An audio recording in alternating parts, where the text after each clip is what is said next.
कि 12 अगस्त 2024 के दिन यहाँ पर सावन महीने का सोमवार अष्टमी तिथि पड़ रही है। दोस्तों, ये जो सोमवार है श्रावण महीने में पड़ने वाला सबसे बड़ा अष्टमी तिथि है, क्योंकि यह श्रावण महीने में पड़ रहा है, जिसका बहुत ही बड़ा और विशेष महत्व होता है। और ऐसा दिन पूरे साल में सिर्फ एक ही बार आता है।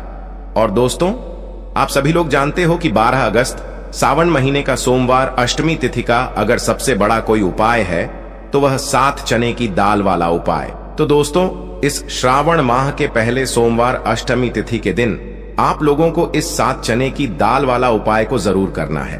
बहुत सारे लोग होंगे जिन लोगों ने इस उपाय को ना किया हो, मतलब पूरा साल निकल गया और उन्होंने किसी भी दिन इस 7 चने की दाल वाला उपाय को ना किया हो।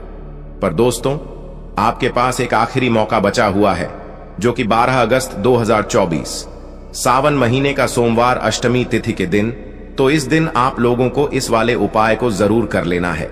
भले ही आपने पूरे साल भर अभी तक इस उपाय को ना किया हो, पर अगर आपने इस श्रावण महीने के सोमवार अष्टमी तिथि के दिन अगर इस वाले उपाय को कर लिया तो आपको इस उपाय को करने का वह फल मिलेगा जिसकी आपने कभी कल्पना भी नहीं करी होगी। इसीलिए आप लोग इस वाले उपाय को एक बार जरूर कर लेना, ताकि आप लोगों के हाथ से यह मौका ना जा सके और आपको इस उपाय को करने का फल मिल सके। दोस्तों, यह उपाय पंडित जी ने अपनी अभी की ही शिव महापुराण की कथा में बताया है, जिस उपाय को आज हम आपको बहुत अच्छे से समझ। देखो, हम सभी जानते हैं कि अभी सावन मास का पवित्र महीना चल रहा है और सावन मास के पवित्र महीने की अष्टमी तिथि सोमवार के दिन पढ़ने वाली है। यह आखिरी अष्टमी तिथि है जो कि 12 अगस्त के दिन पढ़ने वाली है। तो इसीलिए 12 अगस्त को सोमवार के अष्टमी के दिन करने वाले 3 माह उपाय के बारे में हम आपको बताने वाले हैं। ये तीनों उपाय आप सोमवार की अष्टमी के दिन कर सकते हैं। बहुत ही प्यार से उपाय होने वाले हैं।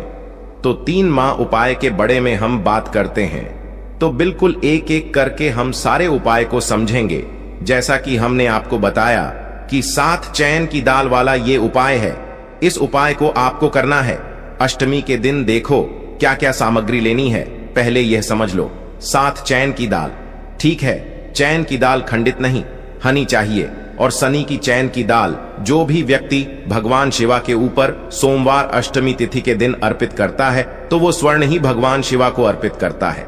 अगर वो स्वर्ण भगवान शिवा के ऊपर अर्पित नहीं कर सकता, नई की दाल अगर अर्पित करते हैं, तो आपके जीवन का भाग्य जो है वो उदय हो जाता है। यानी कि पूज्य गुरुदेव ने बिल्कुल से कहा है कि अगर आप चैन की दाल अर्पित करते हैं ना, तो आपके भाग्य का उदय होता है, किस्मत चमकते गज जाती है। तो देखो क्या करना है, बहुत ध्यान से समझना।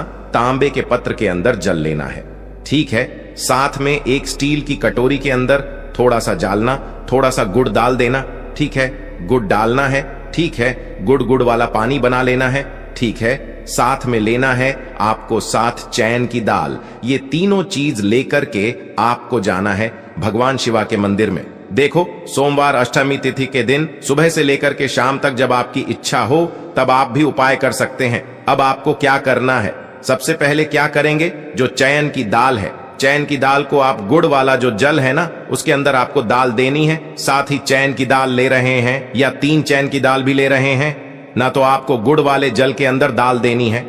थोड़ा सा ही गुड़ वाला जल देना, ठीक है। और जब गुड़ वाले जल के अंदर आप डालोगे ना, तब आपको बृहस्पतिवार महादेव का स्मरण करना है।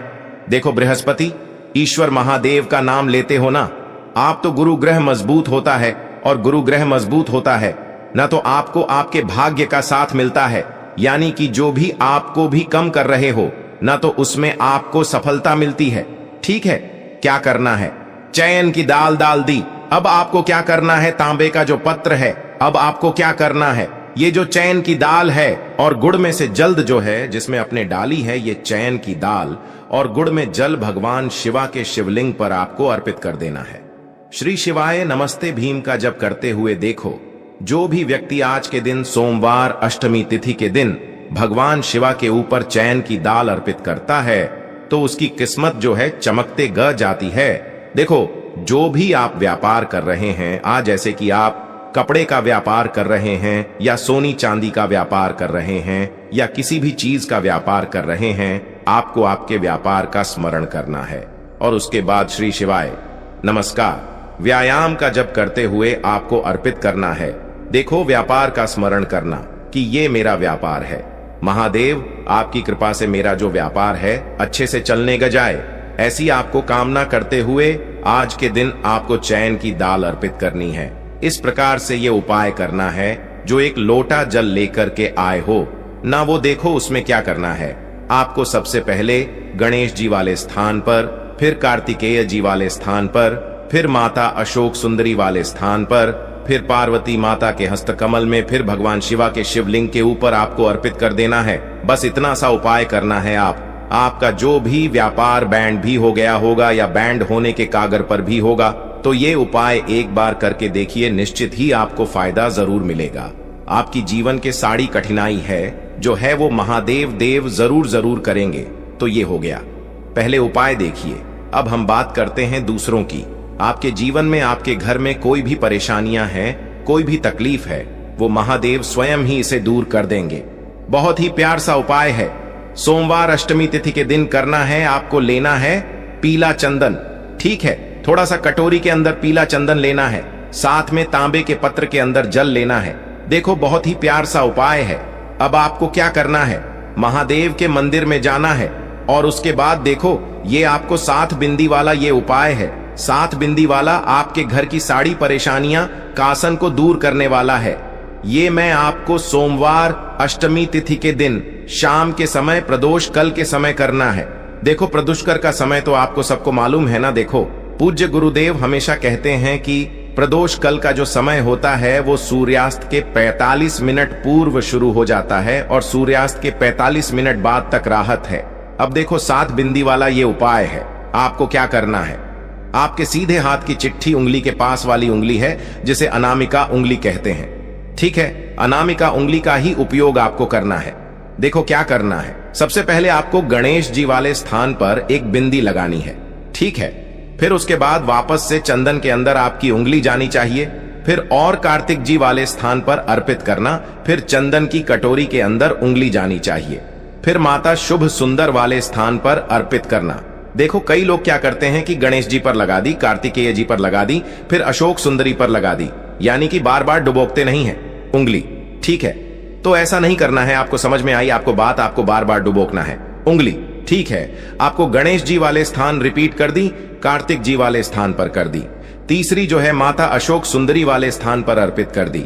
देखिए, चौथी जो है वो पार्वती माता के हस्तकमल के वहां पर करनी है। पांचवी जो है वो आपको जलधारी के बिल्कुल कोनी में आपको अर्पित करना है। फिर उसके बाद भगवान शिवा के शिवलिंग के पीछे तरफ आपको ये कोनी में अर्पित करनी है। जो जैसे जलधारी की कोनी में अर्पित करिए, इसका विपरीत जो शिवलिंग के पीछे ये रहा है ना, वहीं पर कोनी पर अर्पित करनी है। लेकिन तुम्हें एक टिक्की जो है भगवान शिवा के शिवलिंग पर आपको अर्पित करना है। श्री शिवाय नमस्ते डीएम का जब करते हुए आपकी जीवन की जो भी परेशानियां हैं, घर के जो भी क्लेश हैं, वह सब दूर हो जाए, ऐसी कामना करते हुए आपको कुटी के लगा देनी है। और अंत में एक लोटा जल जो आप लेकर के आए हैं, वो भगवान शिवा के शिवलिंग पर श्री शिवाय नमस्ते ओम का जब करते हुए आप अर्पित कर सकते हैं। तो बहुत ही प्यार सा उपाय था। देखो, 7 बिंदी वाला ये उपाय था। तो इस प्रकार से आपकी उपाय कर सकते हैं और आपके जीवन की सारी परेशानियां घर के सारे के लिए जो है वो दूर हो जाएंगे। घर में खुशी आएगी और आपके भाग्य का उदय होगा। हमने 2 उपाय के बड़े में बात कर ली। अब हम बात करते हैं तीसरी उपाय की। इस उपाय के लिए आपको मंत्र एक बिल पात्र लेना है, ठीक है। बेल पत्र ले लिया, साथ में लेना है आपको पीला चंदन और उसके साथ में लेना है तांबे के पत्र के अंदर जल। ये तीनों चीज लेकर के भगवान शिवा के मंदिर में आपको जाना है। आगे आपको बात समझ में, अब इस उपाय को समझना। ये जो बेल पत्र है, यह बेल पत्र आपकी जो भी इच्छा है वह बोल करके माता अशोक सुंदरी के स्थान पर आपको टच करना है, ठीक है। रखना नहीं है, टच करवाना है। टच कैसे कराओगे? डंडे का जो हिस्सा होगा वो जलादरी की तरफ होगा और पेट का हिस्सा महादेव की तरफ होगा। टच करके वापस से उठा लेना और उसके बाद जो पीला चंदन लेकर के आए हो ना, पीली चंदन की एक टिकी आपको, ये जो तीनों पत्तियां के बीच में जो दांडी है ना, यहाँ पर आपको पीले चंदन की टिकी जो है आपको लगा देनी है। आपकी जो भी मनोकामना है वो बोल करके ए गई आपको बात समझ में। और उसके बाद ये जो बेल पत्र है महादेव के शिवलिंग के ऊपर अर्पित करना है। डंडे का हिसाब जलधारी की तरफ होना चाहिए। देखो आपकी जो भी मनोकामना है, विशेष मनोकामना, वो आपको बोलना है इस सोमवार अष्टमी तिथि के। पर देखो जब आप अशोक सुंदरी वाले स्थान पर रखोगे तब भी आपकी मनोकामना बोल करके उठाना। फिर उसके बाद भगवान शिवा के शिवलिंग पर आपको चंदन लगा करके अर्पित कर देना है। तब भी आपको जल जो है वो आपको इस बेल पत्र के ऊपर आपकी जो भी कामना है वो बोल करके श्री शिवाय नमस्तुभ्याम का जप करते हुए ये अर्पित कर देना है। जो भी व्यक्ति सोमवार के अष्टमी तिथि पर पीला चंदन भगवान शिवा के शिवलिंग पर इस प्रकार से अर्पित करता है तो उसके भाग्य का उदय होने लगता है। तो ये उपाय भी आप कर सकते हैं। तो दोस्तों यह थे पूज्य गुरु जी द्वारा बताए।